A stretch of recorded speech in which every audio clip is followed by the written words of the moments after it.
Jeg kan ikke være en tur. Så husker jeg har hørt flere folk si at det var at kristendommen er så sunderbøyter, fragmenterar. Det kunne slett ikke øynast, altså. Vet du hvordan noe møgnjøder og så vet jeg ikke. Jeg sier kanskje at det var ikke 30, og nå tar jeg 3000 og så garveltall, da.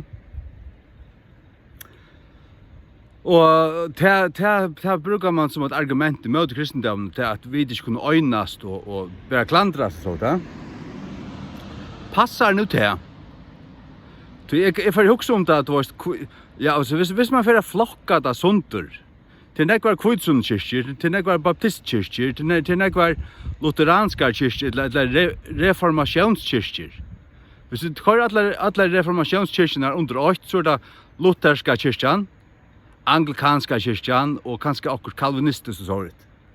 Du vet, til reformationskirkene.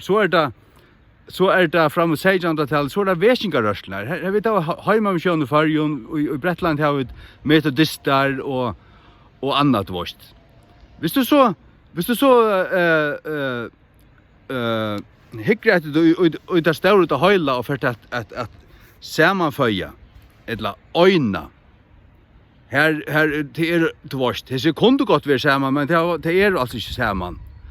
Alla så baptistkirkene her tar øyner klattene og forskjellig kærlik eller bikar og bla bla bla, men det er baptistkirker.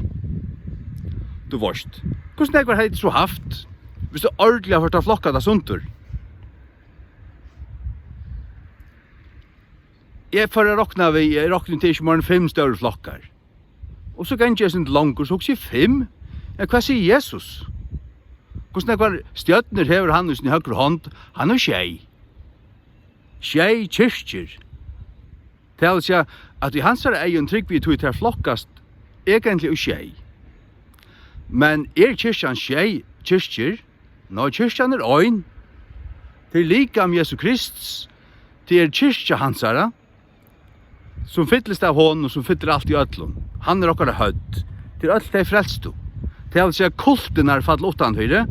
Det er som lærer rævliga fastlærer, det er som simpelthen regulært lærer en annan Jesus. Jehova vittne er utanfyrir.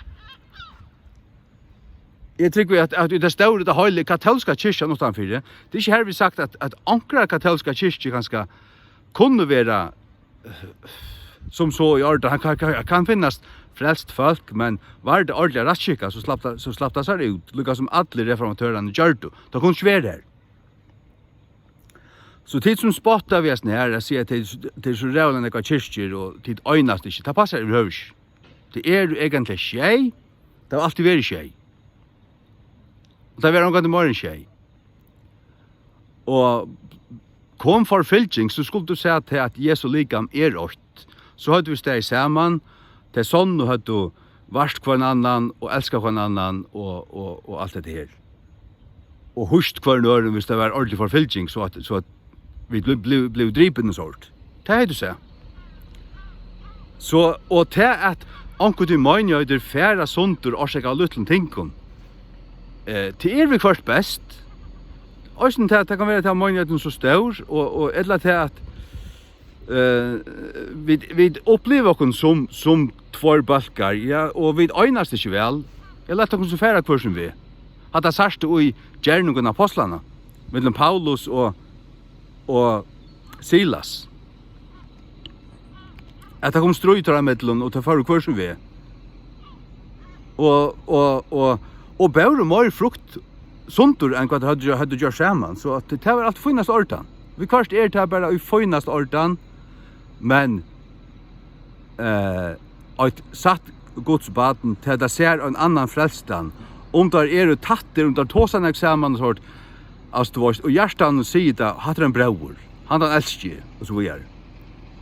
Hatt sannløgjen om at det her, ikke så vel.